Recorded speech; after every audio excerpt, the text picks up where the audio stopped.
Thank you, President Dove, trustees, and the late Paul Smith himself for this amazing opportunity and honor to address you all today. So as a Navy SEAL, I would love to jump into my mission on my target, get it done quickly, then sneak away unknown. So with your permission, I'll do the same thing here and limit this to 15 minutes. Sound good? All right. One thing I love to do before I do any training with the folks that I train is to become co-conspirators. And so we're going to co-inspire together. Just 3 breaths. Will you do that with me? So we'll all inspire together to develop some inspiration and team spirit and to synchronize so that you can really listen deeply to the words I have to say. So everybody together, let's exhale. Inhale. Exhale. Relax. Inhale. Exhale. Feeling good, looking good. Inhale. Exhale. Ought to be in Hollywood. I expect that you're all stoked to be finished with college, but also feeling some anxiety and maybe fear as you stare into the abyss of the unknown. Why do we fear the unknown? Having had my share, I know it brings adventure and growth. A little bit about myself. I've driven many submersibles, stealth boats, drones, and fast attack dune buggies on secret missions, traveled through 45 continents at night, been stuck in the escape hatch of a nuclear attack submarine, shot at and lost in a dust storm in Iraq. I've blown things up, jumped out of perfectly good flying machines, and even fallen from one, only to be rescued by some unknown force. On my adventures, I have served in war alongside many heroes, many who gave their lives in service. Later on, I've succeeded in business and failed, and authored books to pass on some insights. But most impressive, I've been married to an amazing woman, Sandy, for 25 years, who endured these adventures with a smile and more than a little patience. I'm 54 now, but I feel like I'm 21, just getting warmed up. Hoo-yah. This fascinating journey of mine has yielded some powerful secrets for living an uncommon life. I will share 6 of them with you today so that you can employ them immediately to make your coming adventure extraordinary. My own college graduation in upstate New York was full of fond memories of friends and muddy trails, beautiful Adirondack expanses, and the pristine waters of Saranac, Lake Placid, and St. Regis. All of this filled me with hope for my future, even amidst the uncertainty of facing that unknown. For I was following a path well hewn by many. It was even laid out to me to some degree. I was heading into the corporate world before returning to the family business. 2 years later, I awoke on Wall Street to quiet desperation. Everything seemed dull and meaningless. Face to face with an existential crisis, I asked myself, who am I?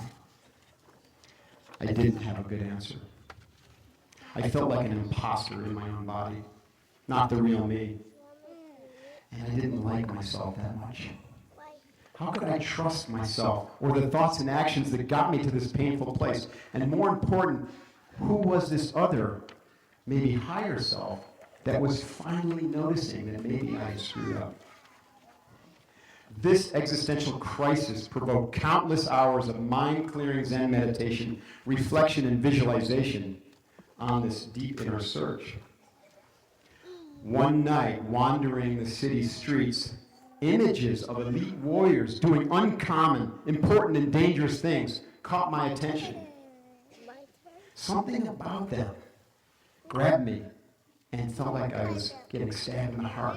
It inspired me to pause and look closer. But it was the words on that recruiting poster that rattled my soul and changed my life. Be someone special. That's what the words were. Be someone special. So those words struck me as a personal challenge. I had chosen to be common, but my higher self, my heart, suddenly saw the truth. I could choose to be special. Not long after that, I was graduating from a wholly different kind of school. And as the honor man, #1 graduate at U.S. Navy SEAL training. Thus, I offer you the first secret. To live an extraordinary life, dare to be special. You only have one shot. The poet Rumi wrote, "Your heart knows the way. Run in that direction." There I was with 185 hardy warriors in SEAL training, class 170, getting beaten hard, grunting through 1,000 push-ups. I heard the order to hit the surf. In a brief moment of weakness, I wondered what the heck I was doing. Seriously, just months before, the American dream was in the palm of my hands. A cushy white-collar job, an MBA and a CPA, on the path to wealth. And I was warm and dry then. Yet I had thrown it all away for this brutality. Why? This time, the answer came immediately. Because you are a warrior. Yes, I thought suddenly, re-energized, I am a warrior. This is pain, is weakness leaving my body. And I charged into the frigid ocean, grateful for that clarity. In the surf zone, I searched in vain for my training partner from Officer Candidate School. A ringing bell in the distance signified that he had just quit. In that moment of choice, when asked to hit the surf zone, he couldn't answer the most important question in his life, the why question. When the going got tough, his why for being a Navy SEAL was not strong enough. Years later, my teammate Neil Roberts fell out of a helo onto a jagged snowpacked mountaintop in Afghanistan. Drone imagery showed him expending every round from his rifle, and then his pistol, and then knife fighting the enemy. 20 lay dead around him when he was found.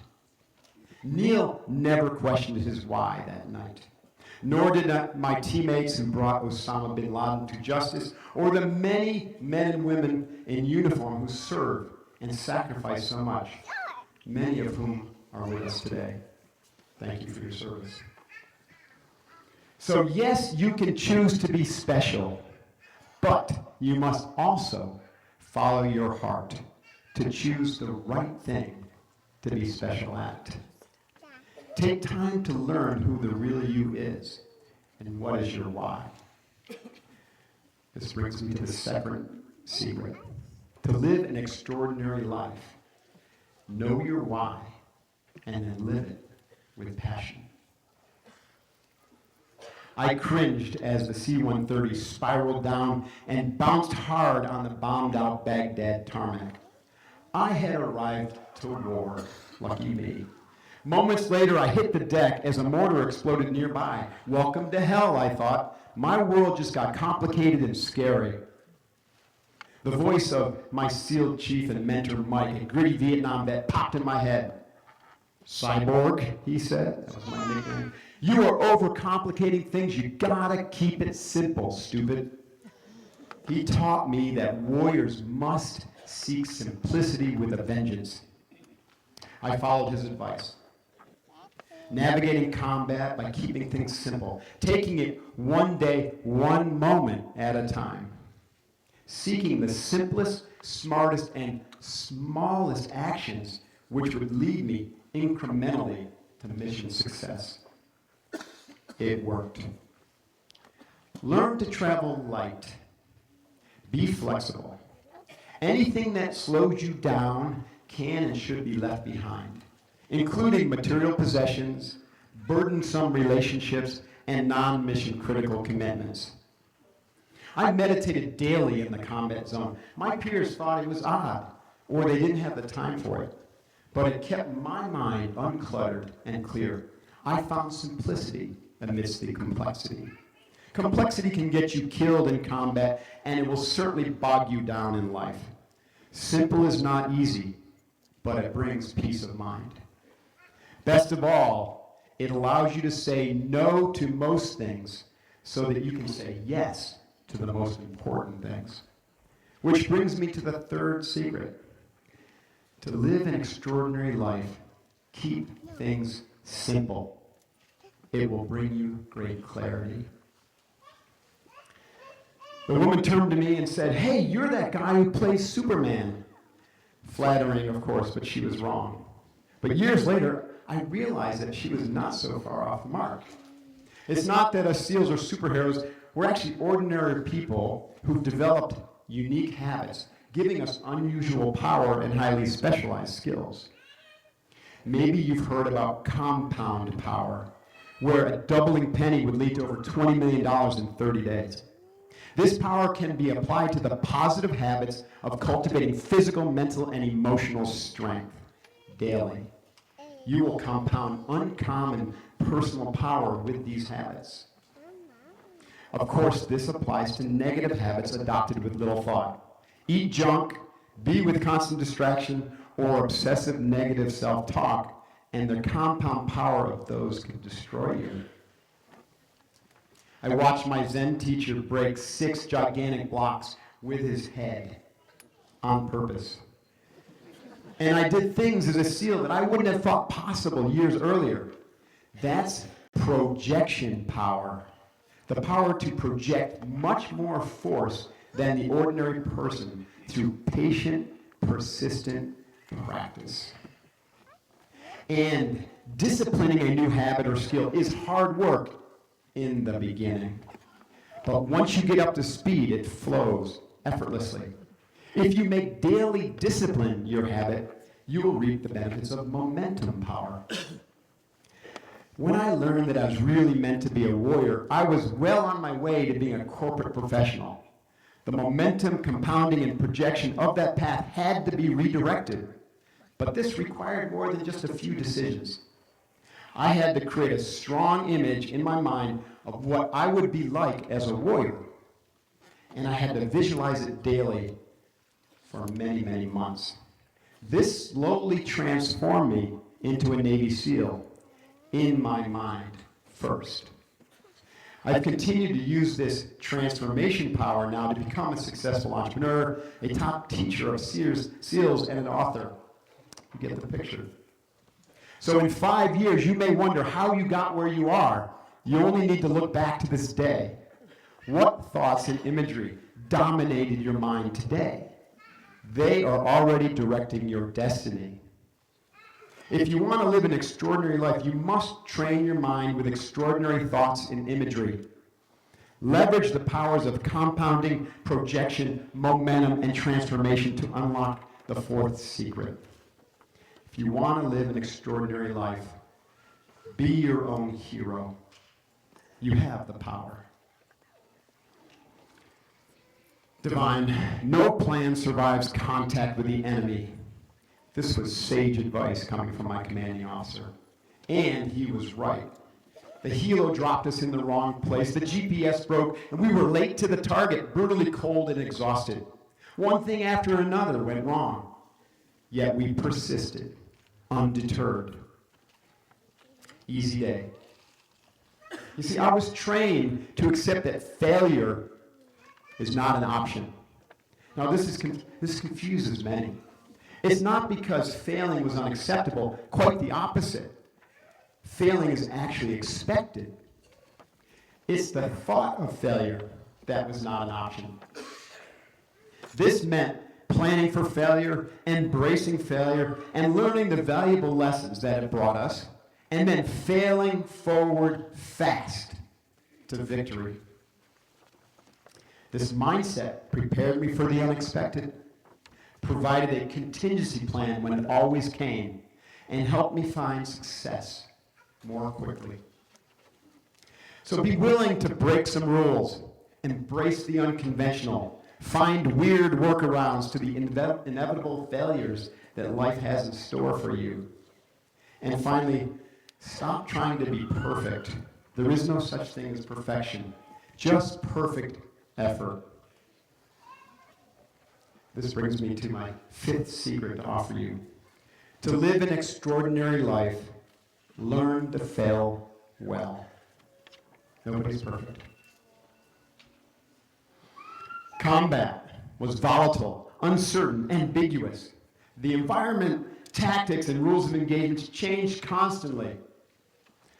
I had to follow a set of uncommon values when I couldn't see through the fog of war. Fortunately, the Navy SEALs provided some of those to me in the form of a code of conduct. Here it is. Serve with honor and integrity on and off the battlefield. Be ready to lead, ready to follow, and never quit. Take responsibility for your actions and the actions of your teammates. Excel through discipline and innovation.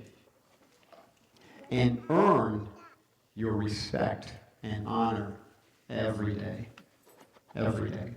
I believe a code like this would serve us all well, now that volatility, uncertainty, and ambiguity have moved from the battlefields to our streets, offices, and homes.